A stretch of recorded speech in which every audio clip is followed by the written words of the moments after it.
Bonjour à tous, je prends la parole pour Lutte ouvrière. Alors dimanche soir, évidemment, on a été nombreux et de nombreux travailleurs à être choqués par les résultats électoraux de l'extrême droite et à craindre qu'elle n'arrive au pouvoir. Si le Rassemblement national arrive au pouvoir, non seulement il gouvernera pour les possédants, comme Macron et tous ses prédécesseurs, mais il le fera d'une façon violemment anti-ouvrière. Pour servir le grand patronat, le RN reculera bien évidemment sur toutes ses promesses sociales. Il vient d'ailleurs de le faire sur la promesse d'abroger la réforme de la retraite à 64 ans. Ces reniements, il les compensera en s'attaquant aux travailleurs immigrés. Et pour cela, il s'appuiera sur un appareil d'État, une caste de hauts fonctionnaires, de policiers, de militaires déjà gangrénés par les idées réactionnaires. Alors oui, combattre la montée de l'extrême droite et plus généralement de toute l'évolution réactionnaire de toute la société, ça doit être notre préoccupation à tous. Pour mener ce combat, il faut comprendre ce qui fait aujourd'hui la force électorale du RN. Pourquoi tant de travailleurs, inquiets devant la dégradation de leurs conditions de vie, écœurés par tous les partis qui ont gouverné avant, pourquoi ont-ils voté RN ? Pourquoi un petit bureaucrate aux dents longues et une bourgeoise millionnaire peuvent apparaître comme une solution à leurs yeux? Alors il y a la crise économique, il y a les attaques de Macron qui ont fini de paver la voie au RN. Mais ce sont aussi les partis de gauche qui lui ont ouvert un boulevard dans la classe ouvrière.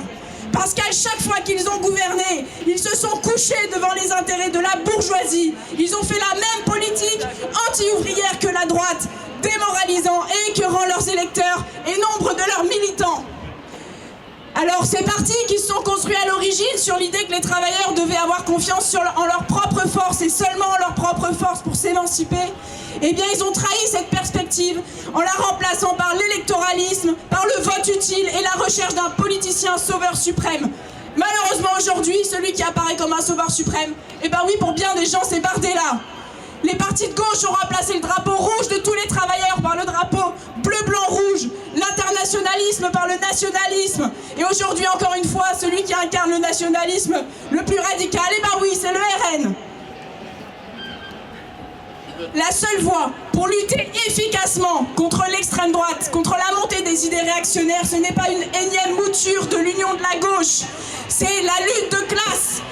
Quel que soit le vainqueur de ces législatives, nous devons reprendre confiance dans notre propre force et retrouver le chemin des luttes collectives, car oui, quel que soit le vainqueur, il faudra se battre pour nos conditions de vie.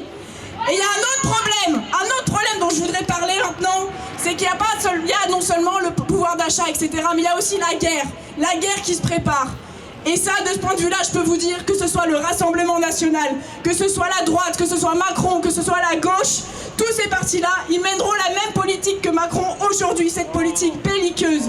Les partis du Front populaire viennent même de s'engager à soutenir l'effort guerrier en Ukraine. Alors il ne faut pas accepter que notre sort soit mis dans les mains de ces politiciens de la bourgeoisie qui décideront des aventures guerrières avec notre peau pour les intérêts des grands patrons des bourgeois.